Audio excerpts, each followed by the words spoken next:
Hey everyone, in this session we will discuss theoretical isotherms from van der Waals equation and the critical state. അതായത് van der വാൾ ഇക്വേഷന് according ആയിട്ടുള്ള ഒരു theoretical ഐസോതേമിനെ നമ്മളിവിടെ പരിചയപ്പെടും. അതുപോലെ തന്നെ അതിൻ്റെ critical സ്റ്റേറ്റിനെയും നമ്മളിവിടെ പരിചയപ്പെടും.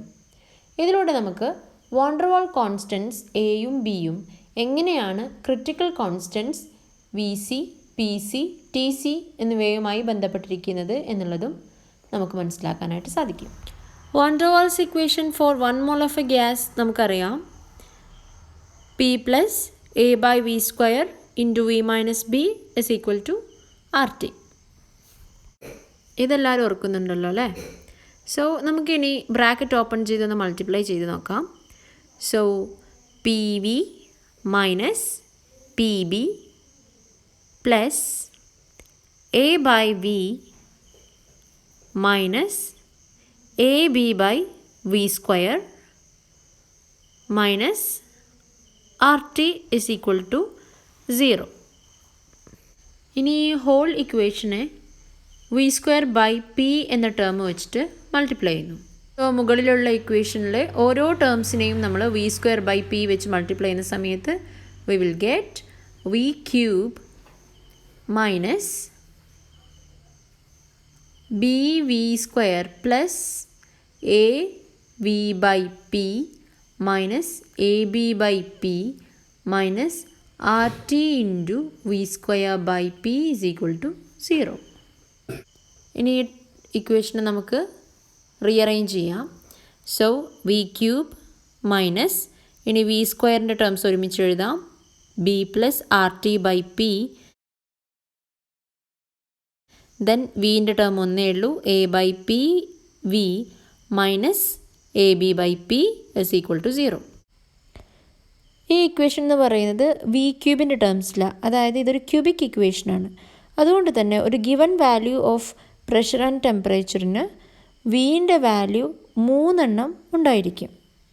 സോ ഈ ഒരു ഇക്വേഷൻ നമ്മൾ കാർബൺ ഡൈ ഓക്സൈഡിനെ സോൾവ് ചെയ്ത് കഴിഞ്ഞപ്പോൾ നമുക്ക് തിയററ്റിക്കൽ ഐസോതേംസ് ആയിട്ട് കിട്ടിയിട്ടുള്ളതാണ് ഇവിടെ പ്ലോട്ട് ചെയ്തിരിക്കുന്നത്. എക്സ്പെരിമെൻ്റലിയും നമുക്ക് ഏകദേശം ഇതുപോലൊരു പ്ലോട്ട് തന്നെയാണ് കണ്ടിട്ടുണ്ടായിരുന്നത് അല്ലേ? കഴിഞ്ഞ ക്ലാസ്സിൽ നമ്മൾ കാർബൺ ഡൈ ഓക്സൈഡിൻ്റെ എക്സ്പെരിമെൻ്റൽ പി വി ഐസോതേംസ് പരിചയപ്പെട്ടിട്ടുണ്ടായിരുന്നു. ഇതിൽ നിന്നും തിയററ്റിക്കൽ ഐസോതേമിനെ വ്യത്യാസപ്പെടുത്തുന്നത് അവിടെ നമുക്ക് കിട്ടിയിരുന്ന ക്രിട്ടിക്കൽ ടെമ്പറേച്ചറിന് താഴെയായിട്ട് വരുന്ന ഹൊറിസോണ്ടൽ പോർഷൻ ഇവിടെ ഒരു വേവ് ലൈക്ക് ഷേപ്പാണ് കാണിക്കുന്നത്. 31.1 ഡിഗ്രി സെൽഷ്യസിന് താഴെയുള്ള ഐസോതേം പരിശോധിച്ച് കഴിഞ്ഞാൽ നിങ്ങൾക്ക് കാണാൻ പറ്റും ഹൊറിസോണ്ടൽ പോർഷൻ ഇപ്പോൾ ഒരു വേവ് ലൈക്ക് ഷേപ്പാണ് കാണിക്കുന്നത്. സോ ഫസ്റ്റ് ഐസോതേം എ എന്ന് കാണിച്ചിട്ടുള്ളത് ശ്രദ്ധിക്കുക. അവിടെ നോക്കിക്കഴിഞ്ഞാൽ കാണാൻ പറ്റും ഒരു പെർട്ടിക്കുലർ പ്രഷറിന് നമ്മളുടെ വോളിയം എന്ന് പറയുന്നത് 3 വാല്യൂസ് കാണിക്കുന്നുണ്ട്, ബി, എക്സ് ആൻഡ് സി. ഇനി അത് 21.5 ഡിഗ്രി സെൽഷ്യസ് ആവുന്ന സമയത്തേക്ക് വാല്യൂസ് ഒന്നും കൂടെ ക്ലോസറായി വരുന്നുണ്ട്. ഇനി കാർബൺ ഡൈ ഓക്സൈഡിൻ്റെ ക്രിട്ടിക്കൽ ടെമ്പറേച്ചർ 31.1 ഡിഗ്രി സെൽഷ്യസ് നോക്കിക്കഴിഞ്ഞാൽ നമ്മൾ പറഞ്ഞു വിക്ക് അവിടെ 3 റൂട്ട്സാണ് ഉണ്ടാവുക. 3 റൂട്ടും ഒറ്റ പോയിൻ്റാണ് സൂചിപ്പിക്കുന്നത്. That is the critical point F. അതിനർത്ഥം പോസിറ്റീവുമാണ്, റിയലുമാണ്, പക്ഷെ 3 സൊല്യൂഷൻസും ഐഡൻറ്റിക്കലുമാണ്, അതായത് ഒരൊറ്റ വാല്യൂ അവിടെ ഉള്ളൂ. സോ ക്രിട്ടിക്കൽ പോയിൻ്റിലാവുന്ന സമയത്ത് 1 mole ഓഫ് ഗ്യാസിന് നമ്മൾ പറഞ്ഞു വി എന്ന് പറയുന്ന വാല്യൂ 3 ഉണ്ടാവും, പക്ഷെ 3 ഈക്വൽ ആയതുകൊണ്ട് തന്നെ അത് വി സി എന്നാണ് നമ്മൾ സൂചിപ്പിക്കുന്നത് അല്ലേ? Critical volume. So we can write at the critical point V becomes V C. So നമ്മൾ റീഅറേഞ്ച് ചെയ്യുമ്പോൾ V minus V C is equal to 0. ഇനി ഇതിൻ്റെ ക്യൂബ് വാല്യൂ എടുക്കണം. Okay, so V minus V C whole cube is equal to 0. അങ്ങനെയാണെങ്കിൽ നമ്മളിത് expand ചെയ്യുമ്പോൾ എന്താ കിട്ടുക? A minus B whole cube എന്ന് പറയുന്നത് എന്താണ്? A cube minus 3ab square plus 3a square B minus b cube. So അതനുസരിച്ച് നമുക്ക് എഴുതാം V cube minus 3vc into V square plus 3vc square into V minus V C cube is equal to 0. So അറിയാത്തവരുണ്ടെങ്കിൽ note ചെയ്ത് വെക്കുക. A minus B whole cube എന്ന് പറയുന്നത് a cube minus 3a square b plus 3ab² minus b³. ഇനി നമ്മൾ എന്തിനാണ് ഇവിടെ cube എടുത്തത്, v minus V C whole cube എടുത്തത്? ഇതെന്തിനാണെന്ന് വെച്ച് കഴിഞ്ഞാൽ നമ്മൾ ഓൾറെഡി ഒരു ഇക്വേഷൻ അവിടെ ഉണ്ടാക്കി വെച്ചിട്ടുണ്ട്, ഇക്വേഷൻ 1. അവിടെ നമ്മളൊരു v³ ടേം കണ്ടിട്ടുണ്ടായിരുന്നു, റൈറ്റ്? സോ ഇവിടെ നമ്മൾ എന്താ ചെയ്യാൻ ഉദ്ദേശിക്കുന്നതെന്ന് വെച്ച് കഴിഞ്ഞാൽ ഇവിടെയുള്ള കോഎഫിഷ്യൻസും അവിടെയുള്ള കോഎഫിഷ്യൻസും തമ്മിൽ കമ്പയർ ചെയ്യും. അത് വാൻ ഡെർ വാൾസ് ഇക്വേഷനാണ്. ഇത് നമ്മളുടെ ക്രിട്ടിക്കൽ കോൺസ്റ്റൻസിൻ്റെ ടേംസിലാണ് കൊടുത്തിട്ടുള്ളത്.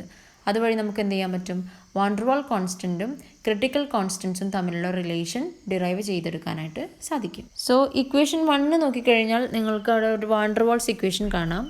അതിൽ നമ്മൾ ക്രിട്ടിക്കൽ കോൺസ്റ്റൻസ് ഇൻകോർപ്പറേറ്റ് ചെയ്യുകയാണ് by putting P as P C, T as T C. പ്രഷറിനെ നമ്മൾ ക്രിട്ടിക്കൽ പ്രഷർ പി സി ആയിട്ടും ടെമ്പറേച്ചറിനെ നമ്മൾ ക്രിട്ടിക്കൽ ടെമ്പറേച്ചർ ടി സി ആയിട്ടും അതിൽ ചേഞ്ച് വരുത്തുക. അങ്ങനെയാണെങ്കിൽ നമുക്ക് എന്തായിരിക്കും ഇക്വേഷൻ കിട്ടുക? v³ minus B plus R T C by P C into v² plus A by P C into V minus A B by P C equal to 0. ഇവിടെ മുകളിൽ കൊടുത്തിരിക്കുന്ന സെക്കൻഡ് ഇക്വേഷനും തേർഡ് ഇക്വേഷനും ഐഡൻറ്റിക്കലാണ്. സോ നമുക്കിതിൻ്റെ coefficients equate ചെയ്യാനായിട്ട് പറ്റും. അപ്പോൾ നമ്മളിതിൽ കോഎഫിഷ്യൻ്റ് ഇക്വേറ്റ് ചെയ്യുമ്പോൾ വീൻ്റെ പവേഴ്സ് വരുന്നത് ഇക്വേറ്റ് ചെയ്യാണ് ചെയ്യുക. ഇവിടെ v³ നമ്മൾ 1 അത് നമ്മൾ മൈൻഡ് ആക്കേണ്ട ആവശ്യമില്ല. നൗ v² എന്ന് പറയുന്ന ടേമിന് മുകളിൽ 3vc എന്നുണ്ട്, ഇവിടെ B plus R T C by P C എന്നാണ് കൊടുത്തിട്ടുള്ളത്. സോ അവരെ തമ്മിൽ ഇക്വേറ്റ് ചെയ്യുമ്പോൾ നമുക്ക് കിട്ടും 3vc is equal to B plus R T C by P C. ഇനി വീൻ്റെ കോഎഫിഷ്യൻസ് നമ്മൾ ഇക്വേറ്റ് ചെയ്ത് കഴിഞ്ഞാൽ നമുക്ക് 3vc² ഉണ്ട്, എ ബൈ പി സി ഉണ്ട്. So 3vc² is equal to a by P C. ഇനി റിമൈനിങ് ആയിട്ടുള്ളത് vc³ ആണ്. അത് ഏതിനായിട്ടായിരിക്കും ഈക്വൽ ആയിട്ടുണ്ടാവുക? A B by P C ആയിട്ടായിരിക്കും. So vc³ is equal to a B by P C. ഇവിടെ ഇനി vc³ നിങ്ങൾക്ക് കാണാം a B by P C ആണ്. ഓൾറെഡി നമുക്ക് എ ബൈ പി സി എന്താണെന്നറിയാം, 3vc² ആണെന്നറിയാം. So vc³ is equal to 3vc² into B എന്നെഴുതാം. ഇനി നമ്മളിത് കട്ട് ചെയ്ത് കളഞ്ഞാൽ vc² vc³ vc² കട്ട് ചെയ്ത് കഴിഞ്ഞാൽ നമുക്ക് vc is equal to 3b എന്ന് വരും. സോ ക്രിട്ടിക്കൽ വോളിയത്തിന് നമ്മൾ വാൻ ഡെർ വാൾസ് കോൺസ്റ്റൻറ്റിൽ എക്സ്പ്രസ് ചെയ്തിട്ടുണ്ട്. vc is equal to 3b. B എന്ന് പറയുന്നത് വാൻ ഡെർ വാൾസ് കോൺസ്റ്റൻ്റ് ആണ്, vc എന്ന് പറയുന്നത് ഒരു ക്രിട്ടിക്കൽ കോൺസ്റ്റൻ്റ് ആണ്. ഇനി നമ്മൾ ഓൾറെഡി കണ്ടു 3vc² എന്ന് പറയുന്നത് എ ബൈ പി സിക്ക് ഈക്വൽ ആണ്. സോ ഇവിടെ നിന്ന് പി സിക്കുള്ളൊരു ഇക്വേഷൻ കിട്ടുമല്ലോ, ക്രിട്ടിക്കൽ പ്രഷറിനുള്ളത്. P C equal to a by 3vc². V സിയുടെ വാല്യൂ നമുക്കറിയാം 3b ആണ്. സോ vc² വാല്യൂ 3²b², അതായത് 9b² ആയിരിക്കും. That is A by 27b². Critical pressure P സിയും നമുക്ക് വാൻ ഡെർ വാൾസ് കോൺസ്റ്റൻറ്റ് എൻ്റെയും ബിൻ്റെയും ടേംസിൽ ഇപ്പോൾ എക്സ്പ്രസ് ചെയ്യാനായിട്ട് പറ്റിയിട്ടുണ്ട്. P C is equal to a by 27b². ഇനി നമുക്ക് ക്രിട്ടിക്കൽ കോൺസ്റ്റൻറ്റ് ആയിട്ടുള്ള ടെമ്പറേച്ചർ, ക്രിട്ടിക്കൽ ടെമ്പറേച്ചറിന് ടി സി എ എങ്ങനെ എക്സ്പ്രസ് ചെയ്യാൻ നോക്കാം. So we have already one equation 3vc is equal to R T C by P C. From here we can get T C which is equal to 3vc minus b into pc divided by r. So vc നമുക്കറിയാം 3b ആണ്. So 3 into 3b minus b all divided by r into pc നമുക്കറിയാം a by 27b² ആണ്.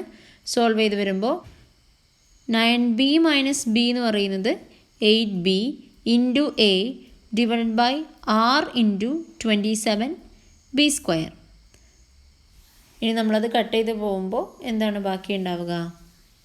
ബിയും ബിയും cancel ചെയ്ത് പോകുന്നു. Then 8a by 27rb. So critical temperature T C is equal to 8a by 27rb. V C കിട്ടി, P C കിട്ടി, T സിയും കിട്ടി. അതുപോലെ തന്നെ ഇവരെങ്ങനെയാണ് വാൻ ഡെർ വാൾസ് കോൺസ്റ്റൻറ്റ് എയും ബിയുമായിട്ട് റിലേറ്റ് ചെയ്തിരിക്കുന്നത് എന്നുള്ളതും നമുക്ക് ഐഡൻറ്റിഫൈ ചെയ്യാനായിട്ട് സാധിച്ചു. ഇനി ഇതുമായി ബന്ധപ്പെട്ട് വരുന്നൊരു ടേമാണ് critical compressibility factor. Compressibility factor എല്ലാവരും ഓർക്കുന്നുണ്ടാവും, PV/nRT എന്ന് പറയുന്ന റേഷ്യോ ആണ് അല്ലേ. സോ 1 mole ഓഫ് ഐഡിയൽ ഗ്യാസിന് PV/nRT എന്ന് പറയുന്നത് എന്തായിരിക്കും? 1 ആയിരിക്കും. അതായത് കംപ്രസിബിലിറ്റി ഫാക്ടർ 1 ആയിരിക്കുമെന്ന് നമ്മൾ മുൻപേ പഠിച്ചിട്ടുള്ളതാണ്. കാരണം എന്താണ്? PV = nRT എന്നാണ് ഐഡിയൽ ഗ്യാസിൻ്റെ condition. So critical compressibility factor എന്തായിരിക്കും? ക്രിട്ടിക്കൽ പ്രഷറിലും ക്രിട്ടിക്കൽ ടെമ്പറേച്ചറിലും ക്രിട്ടിക്കൽ വോളിയത്തിലുമുള്ള ഫാക്ടറാണ് ക്രിട്ടിക്കൽ കംപ്രസിബിലിറ്റി ഫാക്ടർ. സോ നമുക്ക് എങ്ങനെ എഴുതാം? ZC critical compressibility factor = PC/VC / RTC for 1 mole of gas. ഇനി നമുക്ക് VCയുടെ വാല്യൂ അറിയാം, PCയുടെ വാല്യൂ അറിയാം, TCയുടെ വാല്യൂ അറിയാം in terms of van der Waals constant. So ZC = A/27B² × 3B / R × 8A/27RB. So on rearranging we will get A/9B × 8A/27RB അങ്ങോട്ട് പോകുമ്പോൾ × 27RB which is equal to 3/8, simply 3/8 which is equal to 0.375. So ഏത് ഗ്യാസിൻ്റെയും critical compressibility factor നമ്മൾ calculate ചെയ്ത് കഴിഞ്ഞാൽ അത് 0.375 equivalent ആണെങ്കിൽ നമുക്ക് പറയാം വാൻ ഡെർ വാൾസ് ഗ്യാസസ് എങ്ങനെയാണോ ബിഹേവ് ചെയ്യുന്നത് അതുപോലെ തന്നെയാണ് ബിഹേവ് ചെയ്യുന്നത്. അതല്ല 0.375 നിന്ന് ഡിഫറെൻ്റ് ആയിട്ടുള്ളൊരു വാല്യൂ ആണ് കാണിക്കുന്നത് എങ്കിൽ അത് വാൻ ഡെർ വാൾസ് ഗ്യാസസ് പോലെയല്ല ബിഹേവ് ചെയ്യുന്നത്. നമ്മളിപ്പോൾ മോസ്റ്റ് ഓഫ് ദി ഗ്യാസസ് എടുത്തു കഴിഞ്ഞാലും ഈ ZC ഏകദേശം 0.375 കുറവായിട്ടാണ് വരാറുള്ളത്. അപ്രോക്സിമേറ്റ്ലി ഒരു 0.3 അറൗണ്ടാണ് വാല്യൂ വരാറുള്ളത്.